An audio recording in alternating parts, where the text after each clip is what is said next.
ini saya rindu menyampaikan satu tema yang saya beri judul yaitu sehat tubuh, jiwa dan roh. Ya, ini cocok sekali ya karena di sini lagi pada suka olahraga.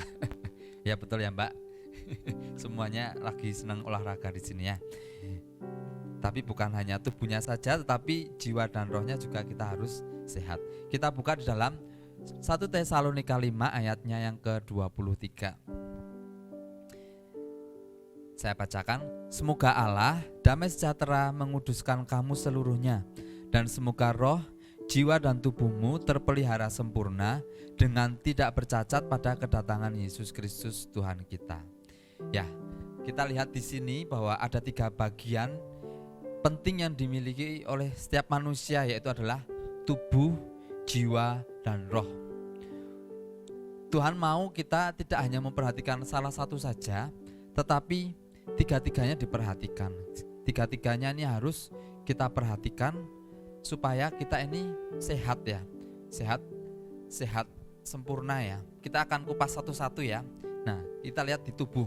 Tubuh ini adalah unsur lahiriah manusia ya, unsur daging yang dapat dilihat ya.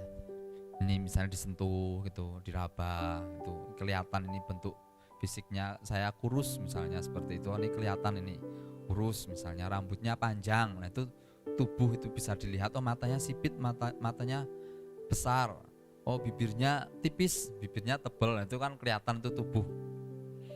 Nah kemudian bagian lainnya yaitu adalah jiwa.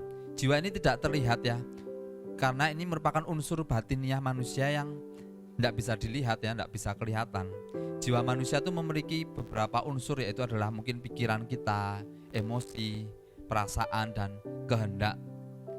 Itu bisa marah ya kan, sedih, bahagia, itu jiwa ya, seneng gitu kan.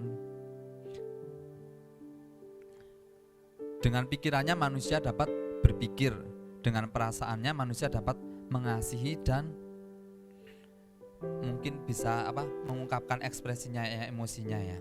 Manusia bisa memilih, bisa marah, bisa sedih, bisa bahagia, itu bagian dari jiwa. Yang berikutnya adalah roh. Roh adalah prinsip kehidupan manusia ya, karena roh ini adalah nafas yang dihembuskan oleh Allah kepada setiap manusia, karena setiap kita ini berasal dari Allah dan kita ini akan kembali kepada Allah ya. Ini roh ya. Roh ini yang roh ini yang dapat kita ini dapat berkomunikasi dengan Tuhan, kita ini bisa terhubung dengan Tuhan. Nah itu 3 bagian pentingnya yang dimiliki oleh setiap manusia, itu adalah tubuh, jiwa, dan roh. Kalau kita ini memiliki kendaraan baru misalnya ya, kita punya kendaraan baru, kita ini harus memperhatikan ya, supaya kendaraan ini harus dirawat dengan sungguh-sungguh. Tetapi jika kendaraan itu tidak dirawat, maka kendaraan itu akan bisa menjadi rusak. Demikian pula hidup kita. Kalau kita ini tidak memperhatikan kehidupan kita, baik tubuh, jiwa, roh kita, maka kita bisa menjadi sakit ya Bapak Ibu Saudara ya. Makanya kita harus memperhatikan kondisi kehidupan kita, roh kita sehat, tubuh kita sehat, dan juga jiwa kita sehat. Semuanya harus kita pastikan bahwa ketiga-tiganya ini sehat. Nggak enak ya kalau misalnya tubuhnya sakit ya, itu pasti berdampak ke rohnya, berdampak ke jiwanya. Kalau tubuh sakit kan jadinya mungkin tidur-tiduran, jadinya mungkin mood kita jadi tidak baik. Kemudian rohnya juga kita jadi malas berdoa. Itu kalau kita sakit bisa seperti itu. Atau mungkin kita jiwanya juga lagi sakit, kita lagi ngalami satu depresi, kalau tidak disembuhkan ya itu akan berdampak juga kepada tubuh kita. Tubuh kita nanti bisa sakit ya, karena kadang orang yang depresi kondisinya tidak baik, tekanan, jika tidak mengalami pemulihan maka bisa berdampak tidak baik kepada tubuhnya. Kita tidak memperhatikan kondisi tubuh kita. Dan kalau roh kita sakit, itu pun akan berdampak kepada tubuh dan jiwa kita. Bahkan kalau roh kita sakit, jika kita tidak sembuh, itu akan berdampak kepada kekekalan. Kita harus benar-benar memperhatikan ketiga bagian ini di dalam kehidupan kita, karena Tuhan mau kita memperhatikannya. Kalau kita ini mengerti ya bahwa tentang roh, jiwa, dan tubuh ini, maka kita pasti mau ya untuk membayar harga, untuk memastikan agar kehidupan kita ini sehat. Kalau kita lihat ya, tubuh jiwa roh ini memiliki makanan yang berbeda-beda ya. Makanan tubuh itu ya jelas makanan yang dapat dimakan. Misalnya mie, ya kan di sini siapa yang suka mie? Nasi goreng, nasi padang, siapa yang suka nasi padang di sini?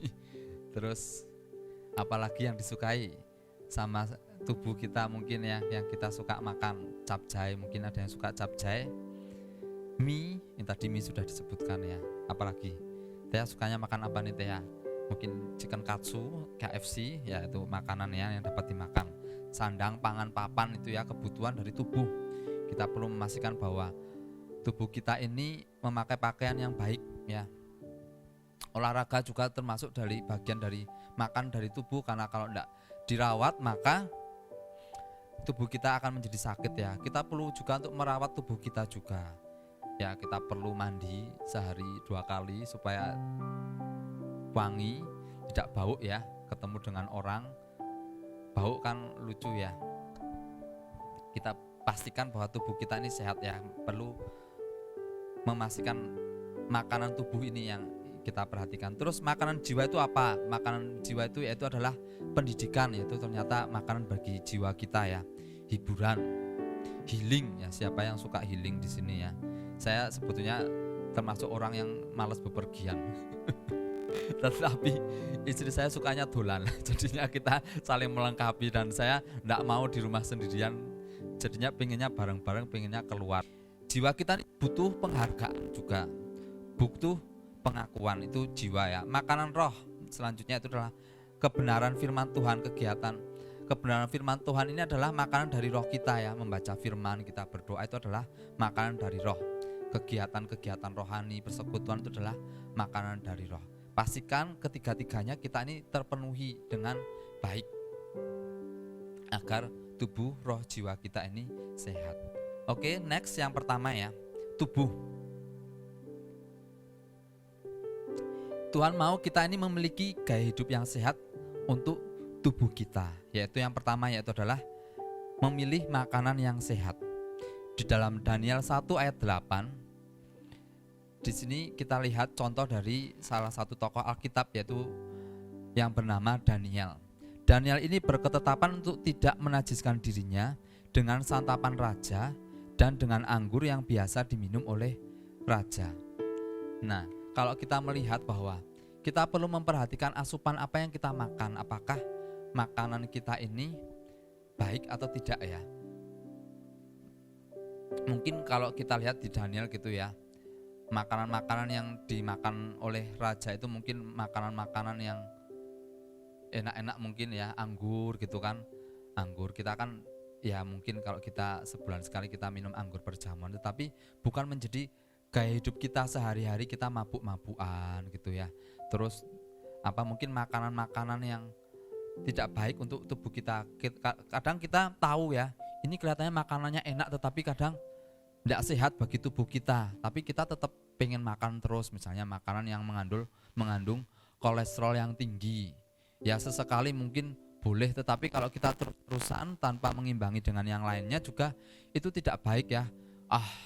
Kan firman Tuhan tidak ada yang melarang, misalnya kan semuanya kan boleh, kan ada ayatnya ya, semuanya diperbolehkan, tetapi kita perlu memperhatikan pola makan kita perlu memperhatikan apa yang baik untuk tubuh kita. Kalau itu tidak baik ya kita perlu membatasi. Kolesterol tinggi atau sesuatu yang tinggi-tinggi ya kita harus kurangi ya. Kita harus memperhatikan bahwa makanan kita ini adalah makanan yang sehat. Jangan hanya kita ini untuk memuaskan keinginan kita, lapar mata, wah ini enak ini gitu kan. Tetapi kita tidak menjaganya. Tuhan mau kita ini mengendalikan diri kita untuk kita ini tidak hanya mencari kesenangan buat daging kita saja, tapi kita menguasainya ya. Mencoba icip-icip boleh, tetapi kita tidak boleh berlebihan. Papa saya itu meninggal karena diabetes ya. Dulu mungkin informasi tidak sebanyak sekarang, tetapi saya lihat ternyata ada satu gaya hidup yang tidak baik dari papa saya. Sebetulnya bukan satu keluarga kami itu bukan keturunan yang kena diabetes, tetapi saya lihat itu ya, ternyata papa saya tuh suka minum Sprite ya. Sprite itu kan seger. Papa saya itu kan dulu bikin roti, ya mungkin panas itu kan di rumah, masukin eh, bahan-bahan ke oven gitu kan, goreng ke penggorengan tuh kan capek, panas, gerah gitu. Dan kalau minum Sprite kan mungkin seger gitu. Dan Sprite-nya tuh kita tidak beli 1-2 gitu ya. Papa saya tuh sedia di rumah tuh kerat-keratan ternyata. Sekarang mungkin masih ada keratnya tuh di rumah, masih ada. Saya lihat loh, oh kerat-keratan, tapi ya memang ya enak. Tetapi kita perlu membatasi diri kita ya. Nah akhirnya papa saya tidak ada karena ya memang karena usianya sudah ditentukan sama Tuhan ya, tetapi harus mengalami sakit ya, diabetes sebelum papa saya ini meninggal. Makanya kita perlu memperhatikan gaya hidup kita ini, apakah gaya hidup kita ini sehat atau tidak.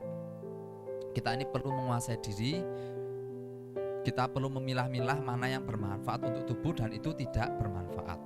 Kemudian olahraga, wah ini Taya ini seneng nih kalau bilang olahraga ini ya. Karena banyak orang yang sudah mulai dihasut dan berhasil ya. Ya. Dalam 1 Timotius 4 ayat 8 dikatakan latihan badani terbatas gunanya, tetapi ibadah itu berguna dalam segala hal karena mengandung janji. Tetapi saya mau katakan di sini bahwa latihan batasi terbatas gunanya itu bukan berarti latihan badani terbatas gunanya itu bukan berarti karena terbatas terus kita tidak melakukan apa-apa untuk latihan badani. Tetapi kita perlu ini ya, benar-benar latihan untuk badan kita supaya badan kita ini sehat. Beberapa waktu yang lalu ya, berapa bulan ya, 2 atau 3 bulan ya, 3 atau 4 ya, lupalah saya, antara 3 atau 4. Saya tuh kok badannya tuh tidak enak. Saya tuh badannya tidak enak ya. Waduh ini kok hawanya tuh kok jam 10 tuh ngantuk berat. Jadi mataku kayak ada lemnya gitu. Tidur cukup, tidur tidak cukup ya. Itu kok sama gitu. Dan kalau mungkin ditidurin meleknya tuh masih lesu gitu. Aduh ini saya merasa bahwa badan saya tuh ada yang tidak beres. Kemudian waktu itu tuh minggu keberapa tuh ada HOG medical check up ya di gereja Wonosobo, dan saya cek gitu. Ternyata ada sesuatu yang tidak beres ya di cek darahnya itu. Kemudian saya pastikan lagi ke lab.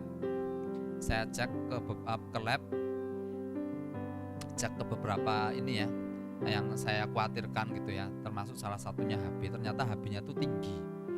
HB-nya tinggi ya, puji Tuhan, gula darah macam-macam lainnya normal, tapi gula darah itu sebetulnya sudah agak naik gitu ya, hampir ambang atas, hampir itu ya limit gitu ya, atas gitu ya. Dan dokternya tuh waktu itu bilang ini harus olahraga. Harus olahraga. Oh gitu ya. Saya tuh bukan tipikal orang yang suka olahraga. Dari kecil saya tidak suka olahraga. Jadi kalau yang lainnya olahraga, saya tidak suka olahraga. Dan nilai olahraga saya sebetulnya itu tembelan ya waktu itu ya. Bisa naik itu puji Tuhan.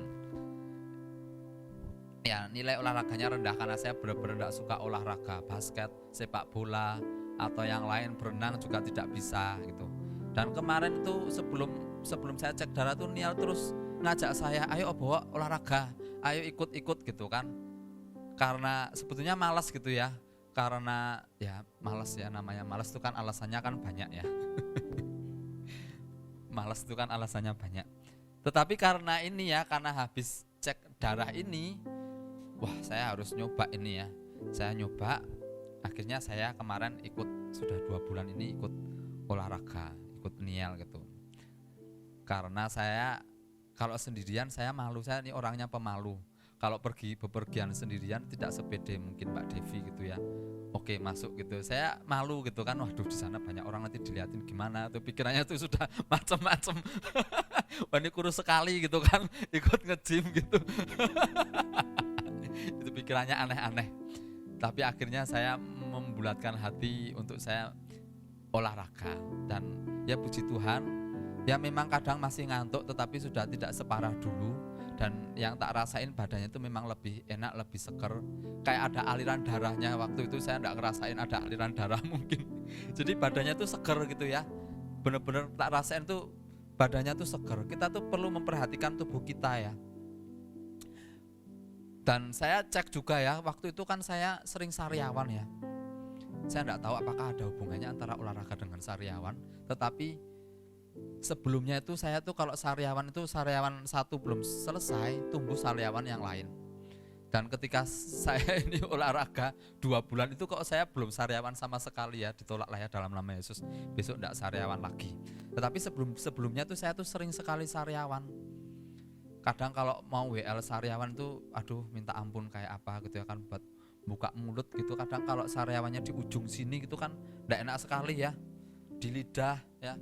Di sini belum selesai tumbuh di sini 2. Waduh pusing sekali saya waktu itu ya.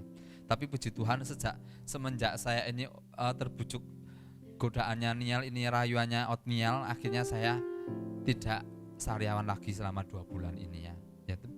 Tapi saya waktu itu saya cari di ChatGPT ya, ini apakah ada hubungannya antara sariawan dengan olahraga gitu, karena saya penasaran ya, karena 2 bulan ini kok enggak sariawan sama sekali. Ternyata ya memang enggak ada hubungannya secara langsung, tetapi membuat imun tubuh tuh mungkin naik. Waktu itu dijawab sama ChatGPT, imun tubuhnya naik karena peredaran darahnya lancar, imun tubuh naik, jadi enggak gampang sariawan. Penjelasannya seperti itu. Kita perlu memperhatikan tubuh kita ya, baik apa yang kita makan dan pola kehidupan kita. Tubuh kita ini olahraga supaya tubuh kita ini sehat ya. Yang berikutnya adalah jiwa. Kalau jiwa kita sehat, maka kita akan mengalami damai sejahtera ya. Ada sukacita dan tubuh kita menjadi kuat, itu pasti ada hubungannya ya. Tubuh kita jiwa kita sehat pasti akan berdampak ya. Kalau jiwa kita tidak sehat, seperti tadi saya bilang, mungkin kita sedang stres, kita depresi, itu pasti akan berdampak tidak baik. Nah, bagaimana agar jiwa kita ini sehat? Yang pertama yaitu adalah Tuhan mau kita ini hidup di dalam iman. Mazmur 56 ayat 4 dikatakan, waktu aku takut, aku ini percaya kepadamu. Ketika ketakutan itu mengetuk pintu hati kita ya kan, permisi gitu kan. Kadang kan kita menghadapi tantangan, kadang kita menghadapi tekanan, kadang kita menghadapi proses dalam kehidupan kita ini yang ngetuk pintu itu ketakutan gitu ya. Ayo takut yuk gitu kan, diajak untuk kita ini diajak untuk takut, diajak untuk khawatir, diajak untuk pikiran yang aneh-aneh gitu ya, supaya kita ini benar-benar takut menghadapi kehidupan kita. Nah, Mazmur 56 ini mengajarkan ya, dikatakan bahwa waktu aku takut, aku ini percaya kepadamu. Berarti ketika kita ini takut ya, ketika kita ini menghadapi ketakutan, maka yang perlu kita lakukan adalah kita ini membuka pintu iman kita ya. Kita tampilkan iman kita ya, bangkitkan iman di dalam diri kita agar ketakutan itu pergi. Kalau kita ini lawan dengan iman, maka ketakutan itu pergi. Memang permasalahan kita mungkin belum pergi ya, tetapi kita memiliki iman untuk kita ini menghadapi tantangan yang ada, persoalan yang ada di dalam kehidupan kita. Waktu takut maka iman hilang, tetapi kalau kita ini membangkitkan iman kita, maka ketakutan itu akan hilang. Musuhnya takut yaitu adalah iman. Dikatakan bahwa kita harus percaya bahwa Tuhan tuh selalu menyertai setiap kehidupan kita ya. Ketika ketakutan itu datang ya, kita percaya bahwa segala perkara dapat kita tanggung di dalam Dia yang memberi kekuatan kepada kita ya. Pencobaan yang kita alami adalah pencobaan biasa yang tidak melebihi kekuatan kita, tidak melebihi batas kekuatan kita. Kadang kita menghadapi ketakutan ya, menghadapi persoalan, menghadapi tantangan, yang ada hanyalah ketakutan. Dan kalau kita tidak melawan dengan iman, maka kita akan mengalami under pressure ya. Kita akan mengalami tekanan demi tekanan. Kita akan mengalami satu tekanan yang tidak enak bagi jiwa kita. Itu akan membahayakan ya kondisi jiwa kita. Bahkan nanti bisa berbahaya sampai kondisi roh kita kalau kita ini tidak lawan dengan iman. Milikilah iman kepada Tuhan dan kepada firman Tuhan, kalau kita baca firman itu, kita renungkan ya, kita percaya bahwa iman itu akan muncul di dalam kehidupan kita. Perwira Kapernaum berkata bahwa waktu Tuhan ucapkan satu kata saja ya, maka hamba akan sembuh, nih yang diucapkan oleh perwira Kapernaum ketika menghadapi sakit penyakit ya, dan dia benar-benar mengalami kesembuhan. Itu adalah iman yang luar biasa ya. Ketika kita menghadapi ketakutan, lawan dengan iman.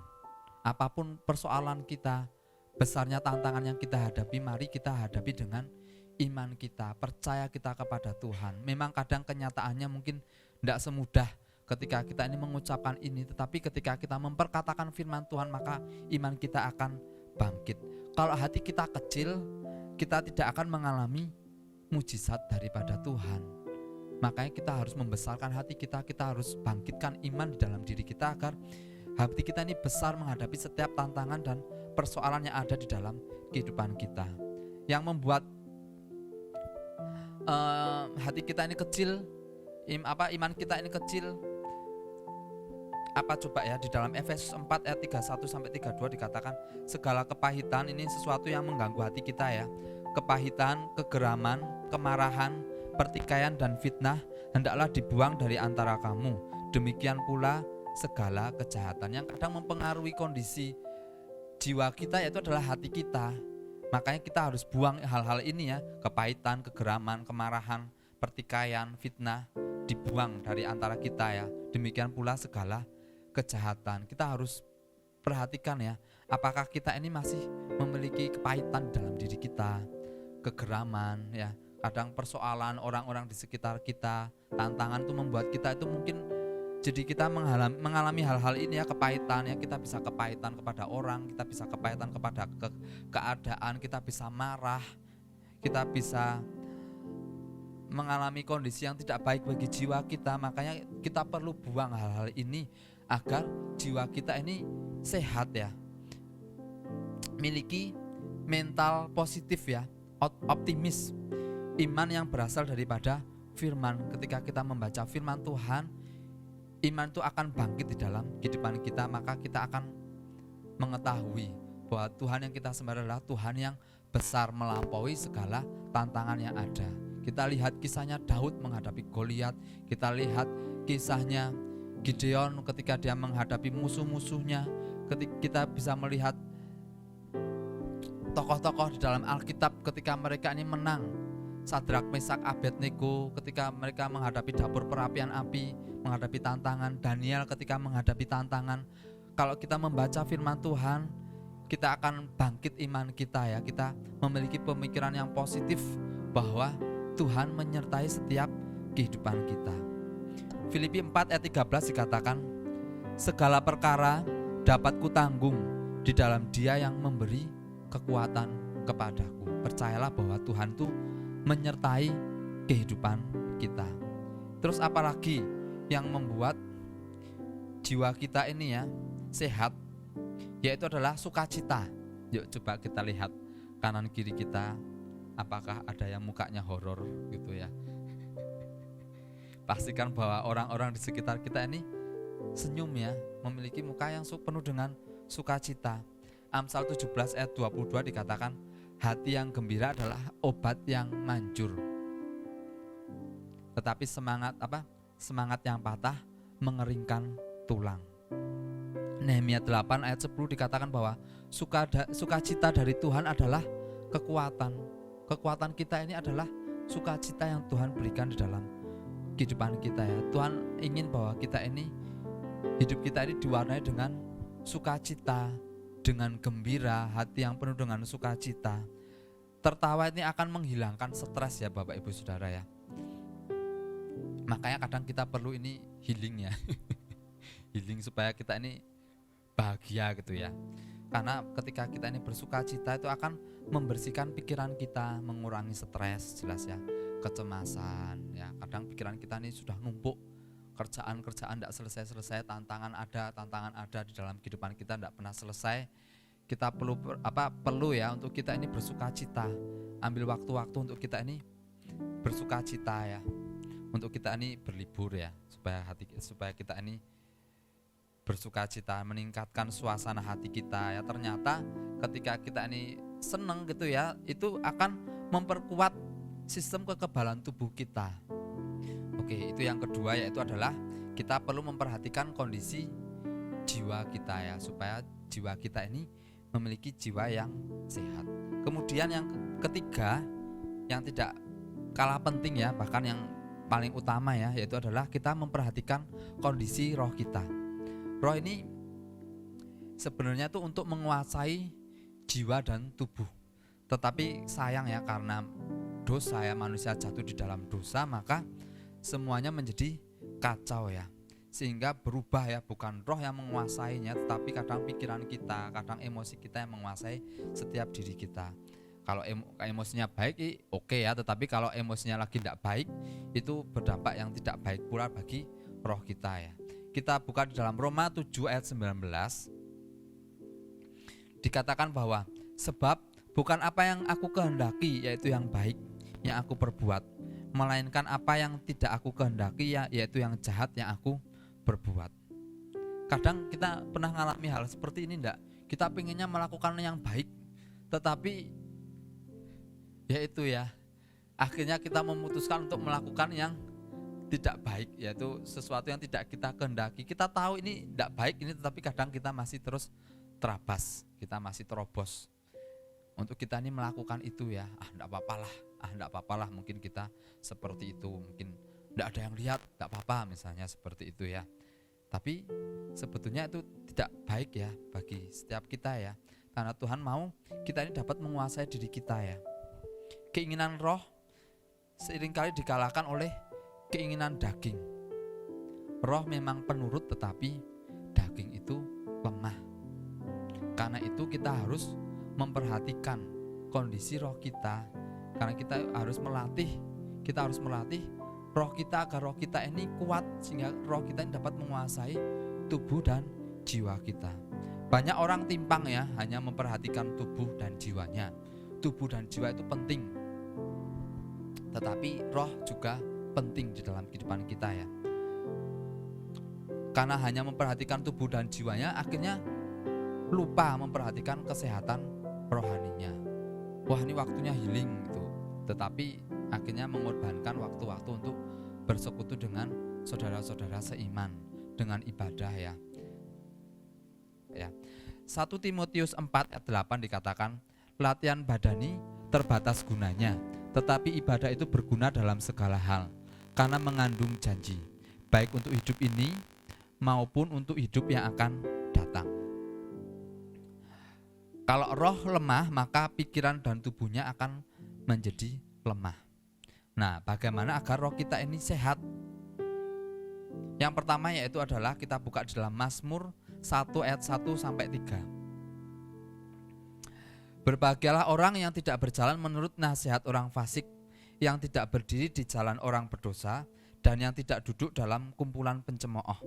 Tetapi yang kesukaannya ialah Taurat Tuhan, yang merenungkan Taurat itu siang dan malam. Ia seperti pohon yang ditanam di tepi aliran air, yang menghasilkan buahnya pada musimnya, dan yang tidak layu daunnya. Apa saja yang diperbuatnya berhasil. Ya, di sini dikatakan di ayat yang kedua, yang kesukaannya ialah Taurat Tuhan dan yang merenungkan Taurat itu siang dan malam. Kalau kita lihat ya di dalam bahasa Inggris ya, Taurat itu dalam bahasa Inggrisnya itu adalah meditate ya. Kalau dilihat di dalam bahasa Ibrani ya, ada 3 arti di sini, itu adalah shikah, terus hagah, dan juga hikayon. Apa itu shikah? Shikah itu yaitu adalah merenungkan. Nah, kita akan bahas satu-satu ya di sini ya. Banyak orang ya ketika masalah datang, persoalan datang, tantangan datang di dalam kehidupannya, yang direnungkan itu bukan firman Tuhan, tetapi merenungkan masalah, merenungkan orang-orang yang ada di sekitar kita, merenungkan tantangannya kok besar sekali ya. Kalau kita hanya merenungkan itu, tantangannya, maka kita akan melihat bahwa tantangan itu akan semakin besar, dan kita melihat diri kita ini akan semakin kecil. Padahal yang Tuhan mau kita ini merenungkan firman. Memang pikiran kita ini kadang tidak sesuai dengan kenyataan yang ada ya. Kenyataan itu tidak sesuai ya. Waduh, kenyataannya ini masih sulit ini Tuhan, berat ini Tuhan ya. Kita merenungkan itu terus, maka yang terjadi tantangan akan semakin besar di dalam kehidupan kita. Perlu kita ini merenungkan firman Tuhan, pikirkan pikiran-pikiran yang benar ya. Semua yang benar ya, kan ada lagunya ya kan. Semua yang benar, semua yang mulia, semua yang adil dan suci, semua yang manis dan sedap didengar, semua kebajikan yang patut dipuji. Kupikirkan semua itu, bukan semua masalah, semua tantangan, semua problema dalam hidupku. Kan kadang pikiran yang dipikirkan itu ya terus ya, kita lupa bahwa kita ini punya Tuhan yang besar ya. Semuanya besar, tak sanggup ku lewati, aku pasti kalah gitu. Lama-lama jadinya kalah kita menghadapi pikiran kita ya. Kalau kita lihat tantangan demi tantangan ya, merenungkan firman Tuhan ya, merenungkan masalah ya, jadinya kita akan kalah menghadapi setiap tantangan yang ada ya. Banyak orang lebih asik merenungkan masalah, makanya akhirnya jadinya kalah. Tetapi Tuhan mau bahwa kita ini memikirkan kebenaran firman Tuhan. Apalagi Hagai ya, yang kedua ya. Hagai ini adalah memperkatakan ya, ada satu pengakuan positif yang berkuasa ya. Kita ucapkan ya kata-kata firman ya, ketika kita sakit kita perkatakan, bilur-bilur Yesus menyembuhkan dengan sempurna, aku pasti sehat, aku pasti sembuh ya. Kita memperkatakan kata-kata firman ya. Memang kadang keadaannya itu berbeda dengan apa yang kita hadapi hari-hari ini ya. Tetapi jangan kita ini mengeluh. Saya ini mau sedikit cerita ya, yang beberapa waktu yang lalu saya sampaikan tuh di dalam kuliah. Ketika pandemi, saya sama Kofuwe itu diciduk dan masuk ke rumah sakit. Kita berdua itu banyak ngomel itu kan. Pikirannya tidak menjadi sehat itu ya, tetapi yang ada khawatir takut benci ya. Iya ya, benci kepada pemerintahan ya, karena pikirannya menuduh orang sana sini, ini sudah lewat ini kok kita isinya ngomel-ngomel terus ya. Yaitu ya, yang jadi malahan hati menjadi gelisah, hati menjadi tidak damai sejahtera ya, karena kita ini kebanyakan ngomel mengeluh. Nah, ketika tantangan ada, apakah kita ini mau pakai mulut kita ini memperkatakan firman atau kita memilih untuk mengeluh? Itu pilihan ada di dalam setiap kehidupan kita ya. Ya memang kadang kita wajar ya, ketika kita menghadapi satu tantangan, persoalan, kita mungkin aduh Tuhan ini kok seperti ini gitu ya. Aduh ini kok Tuhan tantangannya kok berat ya. Ya kita bawa di dalam doa, kita ucapkan kata-kata firman ya, bahwa segala perkara didapat kutanggung dalam Dia yang memberi kekuatan kepadaku ya. Kalau keadaan kita ini buruk dan kita ini mengeluh, maka tidak akan ada action yang kita lakukan untuk memperbaiki keadaan, karena mengeluh dan mengeluh ya, tidak ada perubahan. Tidak akan ada perubahan kalau kita ini hanya mengeluh. Tapi marilah kita ini memperkatakan firman Tuhan. Kalau kita mengeluh, keadaan hanya akan menjadi bertambah buruk, dan kondisi mungkin jiwa kita, tubuh kita juga akan berpengaruh menjadi tidak sehat karena kita kebanyakan mengeluh. Tuhan tidak suka kalau kita ini mengeluh. Bangsa Israel aja ketika mengeluh, Tuhan tidak senang ya. Tuhan tidak senang ya kepada angkatan yang sukanya mengeluh. Tegar tengkuk itu Tuhan tidak senang ya. Tetapi Tuhan mau memberkati orang-orang yang memperkatakan firman Tuhan. Ketika Kaleb dan Yosua melihat satu tantangan yang besar, ketika mereka diutus bersama dengan 10 orang perwakilan ya dari bangsa Israel untuk memata-matai tanah Kanaan, mereka melihat berkat yang berlimpah, tapi mereka melihat juga tantangannya ada. Tantangannya ada yaitu adalah orang-orangnya besar-besar, tantangannya besar ya. Tetapi Yosua dan Kaleb ini memilih untuk memperkatakan firman Tuhan, memperkatakan iman, memperkatakan firman Tuhan, bahwa mereka percaya ya, kalau zaman dahulu bahwa Tuhan selalu menyertai mereka, maka mereka pun percaya dan yakin bahwa Tuhan pun akan memberikan kemenangan ketika mereka ini akan masuk ke dalam tanah Kanaan. Tetapi 10 orang yang lainnya ini malah mereka ini ngomel-ngomel, ya kan? Mereka ini ngomel-ngomel, dan alhasil apa? 10 orang ini tidak masuk ke dalam tanah Kanaan ya. Nah, Tuhan mau bahwa setiap kita ini memperkatakan firman Tuhan, ucapkan kata-kata firman Tuhan meskipun keadaan tidak sesuai dengan apa yang kita lihat ya. Keadaannya tuh mungkin buruk ya. Tetapi kita percaya bahwa Tuhan sanggup mengubah keadaan. Kalau kita melihat bagaimana orang-orang yang takut akan Tuhan, mereka hidup takut akan Tuhan, hidup dengan iman, mereka mengalami satu pertolongan Tuhan, maka kita pun pasti akan mengalami hal yang sama. Perkatakan kata-kata yang selaras dengan firman Tuhan. Kalau kita memperkatakan firman, kita akan menjadi orang yang sehat. Apa yang kita perkatakan akan mempengaruhi kehidupan kita. Yang ketiga yaitu adalah higayon. Higayon ini menyanyikan ya. Tadi sudah dinyanyikan ya. Mari kita ini suka untuk memuji Tuhan, menyanyikan lagu-lagu rohani. Ya, iman bertumbuh dan roh kita menjadi kuat dan sehat ketika kita ini menyanyikan lagu-lagu rohani. Jangan lagu-lagu cengeng ya. Kadang kita ini dengar lagu-lagu mungkin yang mendayu-dayu gitu kan, lagu-lagu Korea gitu ya, atau lagu-lagu yang syahdu-syahdu gitu. Kadang memang musiknya enak didengar, tetapi kita perlu memperhatikan apa itu liriknya. Kadang liriknya malah membuat kita ini semakin menjadi down, tidak menjadi sehat ya. Kadang berisi tentang sakit hati lagu-lagunya. Kita ikuti, kita hanyut, kita menjadi ikut dari apa yang disampaikan oleh lagu tersebut ya. Bukan berarti kita tidak boleh dengerin lagu-lagu luar, tetapi kita perlu menyaring benar-benar lagu ini nih baik apa enggak bagi jiwa kita, roh kita ya kan. Apakah ini akan mempengaruhi sesuatu yang tidak baik ya dalam kehidupan kita. Pilih lagu-lagu yang membangkitkan iman ya, lagu-lagu yang baik ya.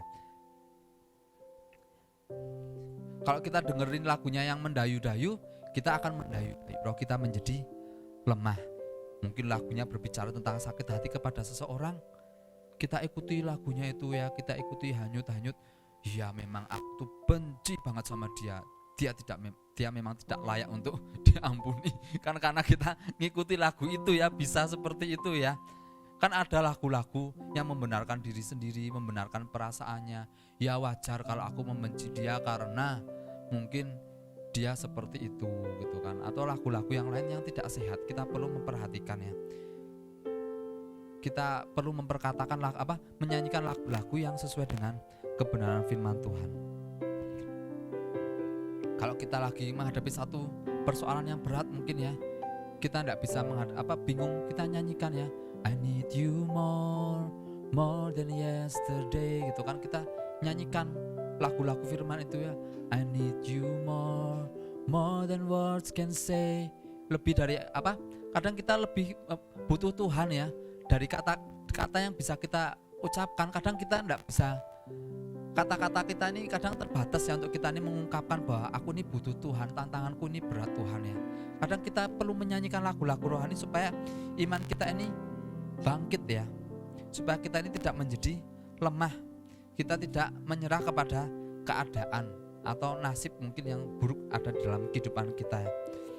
Kita perkatakan lagu-lagu itu untuk membangkitkan kehidupan kita agar hadirat Tuhan itu turun dan menguasai setiap kita, dan roh kita ini menjadi bangkit ya. Itu yang pertama, yaitu adalah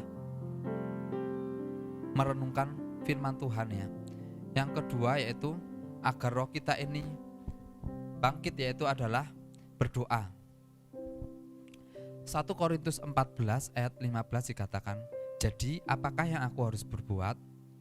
Aku akan berdoa dengan rohku, tetapi aku akan berdoa juga dengan akal budiku. Aku akan menyanyi dan memuji dengan rohku, tetapi aku akan menyanyi dan memuji juga dengan akal budiku. Ya, di sini ada dua hal, yaitu adalah berdoa dengan akal budi, dan yang kedua yaitu adalah berdoa dengan roh. Kalau kita berdoa dengan akal budi, yaitu dengan bahasa-bahasa yang dapat kita ini mengerti. Misalnya tadi lagu-lagu itu tadi kita ucapkan dengan kata-kata yang dapat kita mengerti, ya kan? I need you more, ya kan? Aku perlu Tuhan, anugerahmu, kita ngerti itu ya, dengan akal budi kita mengerti. Tetapi ada kalanya kita ini juga perlu berdoa dengan roh kita, dengan berbahasa roh ya, karena itu lahir dari dalam hati kita ya, dan Roh Kudus yang menguasai setiap kita ya. Kadang tantangan itu membuat kita ini speechless ya, kita tidak bisa ngomong apa-apa, mungkin tantangannya sangat berat ya di dalam kehidupan kita. Kita hanya bisa berdoa dengan bahasa roh ya. Dan ketika kita naikkan doa itu ya, dan doa kita ini sangat fleksibel sekali ya, tidak harus hanya di dalam gereja, tetapi dimanapun ya. Waktu itu Cik Nina juga pernah kesaksian ya, sepanjang perjalanan dia hanya berdoa dan berbahasa roh ya. Jadi tidak terbatas ya, dimanapun kita bisa lakukan itu. Ketika kita ada lagi di jalan, ketika kita ini lagi dimanapun ya, kita bisa berdoa berbahasa roh. Kita tidak perlu nunjukin ke orang lain, aku lagi bahasa roh nih ya. Misalnya kayak saya di shuttle gitu ya, saya berbahasa roh, nanti saya bisa dikeluarin dari shuttle gitu kan, bahaya itu. Tetapi mungkin bisa ya, ketika kita menghadapi masalah gitu ya, kita, atau mungkin tiba-tiba Tuhan ingatkan kita berdoa sesuatu ya, kita ungkapkan itu ya, kita berdoa ya. Kita enggak bingung mau ngomong apa, akhirnya kita berbahasa roh. Di dalam shuttle pun kita bisa, walaupun banyak orang rame ya. Jadi volumenya tuh mungkin biasanya 70, ini jadi 0,1 gitu kan. Jadi cuma mulutnya yang umi-umi. Tapi dari dalamnya tuh keluar gitu kan. Keluar, kita ini ada satu komunikasi, ngerasain bahwa kita ini terhubung dengan Tuhan gitu ya. Aku ngalami terhubung dengan Tuhan. Jadi kita ini tune dengan Tuhan, tidak dibatasi ya. Kita lagi bekerja di pekerjaan kita ya. Ya kita lihat-lihat ya waktunya ya. Tidak lagi kita lagi ada dalam kerumunan kita melakukan hal-hal seperti itu tidak berhikmat namanya ya. Bukan rohani itu namanya tidak berhikmat, tetapi kita bisa minta kita atur ya, supaya kita ini tetap bisa berdoa ya. Di dalam pekerjaan kita mungkin lagi sendirian, kita bisa berdoa dengan intensitas suara yang kecil gitu ya. Di jalan lagi naik motor, naik kendaraan gitu, kita bisa berdoa kepada Tuhan. Karena ketika roh kita ini terhubung dengan Tuhan, maka roh kita ini akan menjadi lega ya. Meskipun tantangan itu masih ada di dalam kehidupan kita. Manusia tidak ngerti ya, setan tidak ngerti, tetapi Tuhan mengerti apa yang ada di dalam hati kita. Tuhan tuh mengerti bahasa tetesan air mata kita, apalagi ketika kita ini berdoa dengan roh ya. Dia mengerti sampai kedalaman hati kita. Minta agar Tuhan tuh kita ini mengalami dimensi yang baru bersama dengan Tuhan ya. Dimensi supranatural bersama dengan Tuhan. Meskipun kadang kita ini tidak bisa mengungkapkan dengan kata-kata, kita bisa mengungkapkan dengan kita ini berbahasa roh. Apalagi yang membuat roh kita ini sehat, tadi dikatakan adalah persekutuan ya. Di slide tidak ada ya. Persekutuan ya. Tuhan mau ya kita memperhatikan persekutuan kita di dalam keluarga rohani kita ya. Mungkin pertama dari keluarga kecil kita di dalam rumah, dan kalau di gereja ini ada komsel, ada kul ya, itu adalah keluarga rohani. Manfaatkan waktu-waktu untuk kita ini ada dalam persekutuan, karena ketika kita ada dalam persekutuan, roh kita ini juga dibangkitkan ya. Pernah saya melayani, saya pernah bersaksi mungkin ya, waktu sudah agak lama mungkin. Dulu saya itu kan melayani kul di daerah yang Selomerto ya, di Wonosobo, tetapi daerahnya agak pinggir, dan itu perjalanannya tuh cukup, kalau saya itu cukup jauh, itu mungkin bisa sekitar setengah jam itu jauh kalau di Wonosobo teh. Nah di Semarang itu kan deket ya, kalau di Wonosobo tuh jauh, dan jalannya itu kan bukan jalan yang kadang yang bagus ya, aspalan gitu enggak. Dan kalau kul itu kan malam ya, kul malam, dan malam itu gelap dan tempatnya tuh enggak ada lampu gitu kan di sana gitu. Kadang hujan, kadang macem-macem gitu ya. Ya saya lakukan dengan setia ya, karena saya tahu ketika saya tuh di sana gitu ya, saya yang jauh-jauh sampai ke sana tuh saya tuh kerasa kayak dicas lagi, karena ada dalam persekutuan dengerin kesaksian orang-orang yang ada di sana. Ada yang bilang, saya kemarin menghadapi persoalan ini tetapi saya percaya bahwa Tuhan menolong saya gitu ya. Jadi iman saya jadi bangkit. Dengerin lagi kesaksian yang lain, ketika dia bersaksi ketika menghadapi pekerjaannya lagi tidak baik, kemudian tiba-tiba Tuhan membukakan jalan. Ketika dia lagi ngalami sakit, tiba-tiba Tuhan menolong itu kan. Jadi iman saya tuh merasa dibangkitkan ketika saya ini ada di dalam persekutuan. Mari Bapak Ibu Saudara di tempat ini, mari kita ini memiliki gaya hidup yang suka bersekutu bersama-sama dengan saudara seiman ya. Kadang pikiran kita ini mungkin negatif atau apa gitu ya, kita buang semuanya itu ya. Ketika kita ada dalam persekutuan ya, kita nikmati roh kita ini akan dibangkitkan. Mungkin kita capek ya, mungkin kita capek seharian, kita mungkin bekerja, tetapi ketika kita ada dalam persekutuan, maka roh kita ini akan dibangkitkan Bapak Ibu Saudara ya. Kita perlu itu adalah makanan yang baik bagi roh kita, supaya roh kita ini bangkit. Kita menghadapi tantangan hari-hari ini, kita menghadapi tantangan yang sangat banyak ya, baik secara kita mungkin secara kehidupan kita secara pribadi, berkeluarga mungkin ya, yang sudah berkeluarga kita menghadapi tantangan di dalam keluarga, tantangan lagi mungkin di dalam pekerjaan kita, belum lagi di dalam gereja kita juga menghadapi satu tantangan. Kita perlu agar roh kita ini sehat ya, tubuh, jiwa, roh kita ini harus sehat. Roh kita sehat, tetapi kalau kita sakit-sakitan, kita tidak bisa ya. Tubuhnya sehat, tetapi jiwanya tidak sehat, depresi, ya tidak baik ya. Makanya kita perlu memperhatikan ya, bahwa tubuh, jiwa, dan roh kita ini harus sehat. Untuk kita ini siap menghadapi kehidupan kita, untuk kita ini siap menggapai setiap janji yang Tuhan berikan di dalam kehidupan kita. Tantangan yang Tuhan berikan bagi setiap kita itu bukan untuk melemahkan setiap kita, tetapi ada berkat yang luar biasa yang Tuhan sediakan di balik sana. Tantangannya semakin besar, berkatnya akan semakin besar yang akan kita terima di dalam kehidupan kita. Jangan kita menjadi 10 orang pengintai yang melihat tantangan, akhirnya mereka ini ngomel-ngomel, bersungut-sungut, akhirnya mereka tidak meraih apa yang Tuhan janjikan di dalam kehidupan mereka ya.